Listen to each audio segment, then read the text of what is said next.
Jeff and Jeremy. It's like a radiogasm. I said, hey, babe, check it out on the podcast. Apple Podcast, Google Podcast, and Spotify. All this is going viral. Quickly, before we get into some of the other stories we're working on today, including hearing from the Nuge, Ted Nugent, talking about the Hollywood shooting incident that happened with Alec Baldwin. His comments very soon. Hashtag very soon. We got Johnny on the phone. He wanted to weigh in on the Let's Go Brandon song, YouTube, and the Adele conversation that we were just having. And that was where Jeff was telling us that the executives, the record executives for Adele, are very upset that Let's Go Brandon, some rap from, you know the name of the rapper? Bryson Gray. Never heard of him, but maybe people do. I don't think anybody has. This is how he's going to get famous. Is the number one downloadable song? Is that what you said? The streaming downloadable song right now in the country? Or wait, no, I'm sorry. The one that was banned was by Loza Alexander, whatever that is. There's a bunch of them. Everybody's going to... But this Bryson guy's the number one streaming downloadable song or something. Isn't that what the Adele executives were upset with, or what were they upset with? I think maybe the Loza Alexander one was. I'm not sure, to be honest with you. Well, either way, Johnny wants to weigh in. So. Johnny, thanks for hanging on. Go ahead. Quick rundown, because I've been following it. I got off the Facebook, TikTok, all of that other stuff, because, conspiracy, whatever, Russia, all that. Gotcha. So I'm on the Rumbles and all that kind of fun stuff. Mm-hmm. And on Rumble, I follow all the guys, Dan Bongino, Turley Talks, all that. So this came out, like you guys were talking about with NASCAR. The dude, she was talking to Brandon, the driver guy, and the crowd, because it's becoming a nationwide and worldwide phenomenon because of Biden's polling. He's polling so low. Everybody, you've seen it at all the games, F Joe Biden, F Joe Biden. They're chanting it. Well, they started chanting it behind her, and she innocently was, just because it was on the air, tried to be like, oh, they're with you too, man, let's go Brandon. Well, it caught on like wildfire in the meme world, like Jeff was talking about. And they started going. So the first one that came out on the TikToks was the one you're talking about, just the dub, just something you guys could have done in the thing. Well, there's another guy, I think it's Terrence Williams, maybe, I don't know, but he did a cover. I guess there was a preacher or something. He's like, hey, man, this is becoming popular, but, we don't want this version. He's like, you got to do one. He's like, no, I'm not going to do it. I'm not going to do it. And this preacher guy said, hey, man, I want one my kid can listen to. So he finally came out and did one, and it's the one that's the super, super popular one, which is dragging the other one with it. And I think it's in the link I sent it to you guys. You can look it up on other platforms other than YouTube. They do have it, but there's been 2 or 3 different songs, and Terrence Williams is the one that's the actual good R&B song, and it's leading number 1. This is hilarious because you know how YouTube got rid of one. They're like, oh, we're not going to allow that on our platform anymore. Now this is led to and this is YouTube's own fault. A deluge of people making Let's Go Brandon songs and uploading them as fast as so YouTube can't keep up with it, so they're just going to have to sit back and be like, okay, we're just going to have to let this thing run its course. But will it run its course? That's the thing. Now that they've came on and said, oh, nope, this is our platform. If you're going to play by our rules. Well, it's not going to run its course for a couple of years. That's for sure. I mean, as long as he's still president, you're right. It's not going to be a flash in the pan. There will always be something else. Now there's going to be about 150 to maybe 2,000 Let's Go Brandon songs made. I've seen Let's Go Brandon shirts. I've seen Let's Go Brandon hats. People are getting Let's Go Brandon tattoos.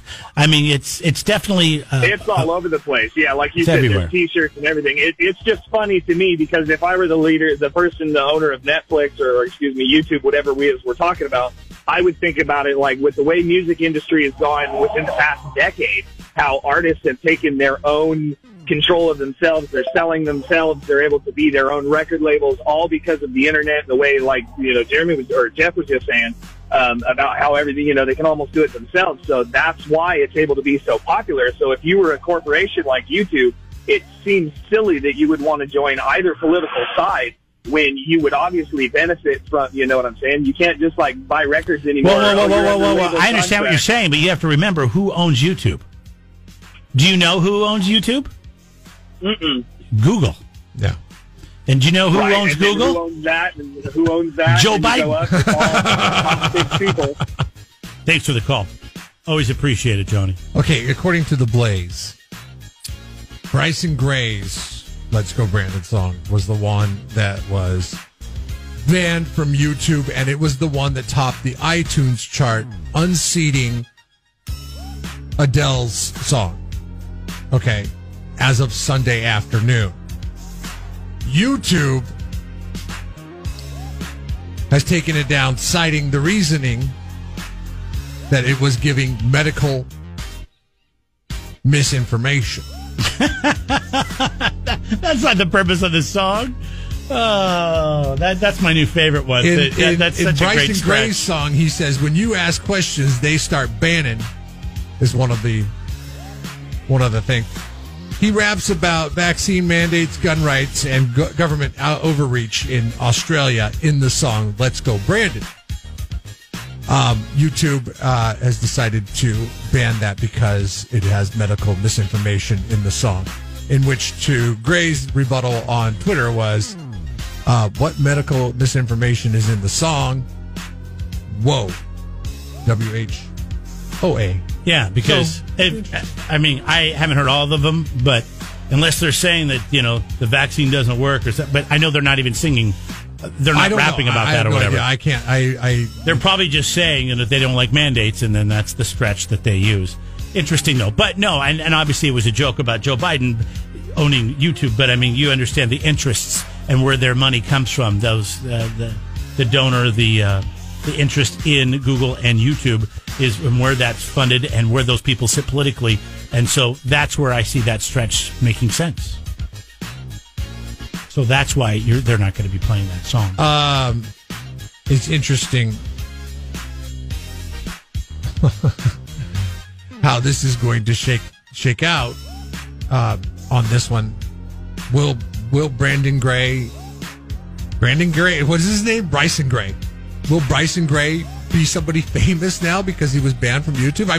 It has an adverse effect. Well, yeah, there's other platforms. And people love their free speech in he this can put his music on. Yeah, there's other platforms he can put his music on. Somebody wrote in earlier, Rumble. I know Rumble gets a lot of credit for, they'll let anything pretty much go there. They're not going to restrict anything that you upload. It's Rumble anywhere close to YouTube as far as who's got Rumble on their phone or their device or goes to their website? Probably not. But who knows? Maybe it becomes bigger because of things that censorship. Censorship is what it is. But YouTube is a private company; they can do whatever they want. But when you have almost a monopoly of what's happening, which I know that's a strong word because there is other platforms, but at the same time, most people know what it is. Things fall. Look at MySpace. Now, MySpace did not have the marketplace that Google does. Well, Facebook took out MySpace, though, right? But Facebook looks like it's on the brink of collapse. Yeah, no, I think they're putting everything into Instagram now because they're like, okay, at least we can pivot to Instagram and say we're not Facebook, but you are Facebook. Instagram is Facebook with a different name. Yeah. Hey, Alec Baldwin, we were talking about it earlier this morning, and I found this sound from Ted Nugent. I thought I'd play it for you. You tell me what you think of it. Alec Baldwin on the set. I found out from a friend today that he's a producer of this movie, so he's not only acting in it, but he's got producer credits as well, and wrote the damn thing. Talking about Alec Baldwin and the shooting that killed a cinematographer and injured one of the other producers / directors that has financial interest into this movie as well. Here's Ted. Until we know the details, all I want to say is I know Alec Baldwin was just a nasty, nasty man. He would attack the good families of the NRA that did nothing wrong and blame us when there's a school shooting. So we know he's a liar and his brain is fried and he's just a prick. But you know what we're going to do? We're going to pray for him until we find out the details of that terrible accident, if it was an accident. Because, if you point a gun at something and you blow that thing up, it's not an accident. That's negligence. When I did the Miami Vice episode, and even when I shot Don Johnson in the shootout, I made sure I wasn't pointing it at him. I cannot point a gun at anything I'm not willing to destroy. I think that's a really good point. And Yeah, maybe I mean, maybe it's a movie. You didn't have to maybe point actors it at or them. people or whatever. Yeah, they didn't. And maybe he didn't realize he was pointing. There was somebody on the other side of that gun. But ever since I've been, I don't know, 4 or 5 years old, I grew up in a house that had guns. We had rifles, had handguns. They weren't in safes or anything. I just knew not to touch them. And I also knew that anything you point that at, you're going to kill or destroy, as he says. And even though he is a little crazy, and I know he doesn't like Alec Baldwin there, but he does make a good point in, anytime you point something at a gun at something, you only point the gun at something that you want to destroy. I cannot point a gun at anything I'm not willing to destroy. Yeah, hey, it's Christine.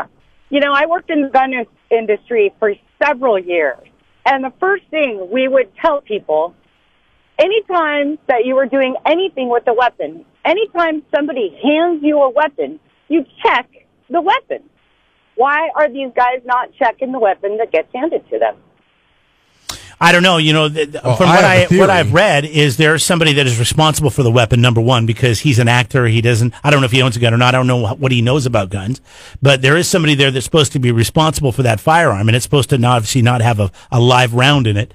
It's supposed to have a blank in it for the scene. And then, that person is the one, in my opinion, that should be the one that makes sure. But even as the person that takes that gun from somebody. That's the problem. The false sense of security. Just a second to make sure it's there is clear. a huge responsibility with putting a firearm in your hand. I mean, now you're responsible for it. It doesn't matter what your training is. It doesn't matter who handed it to you. These people, you're now Jeremy, responsible. These celebrities. I don't care who handed it to you. You check that weapon. I mean, hell, you don't want to shoot yourself. But let's look at this, though. Someone else. Celebrities have, if they want...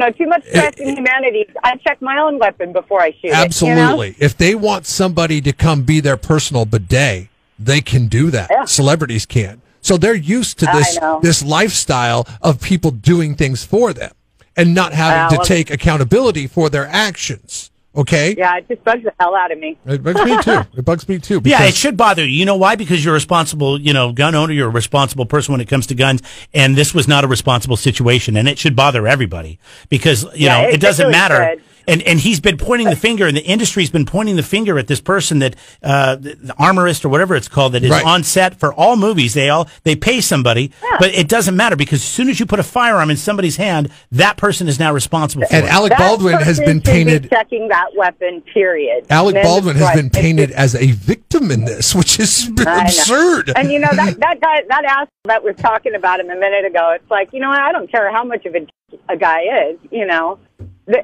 these things happen, and in order to cover your own ass, you check your weapon. Thanks, we appreciate the call. Thanks, you guys.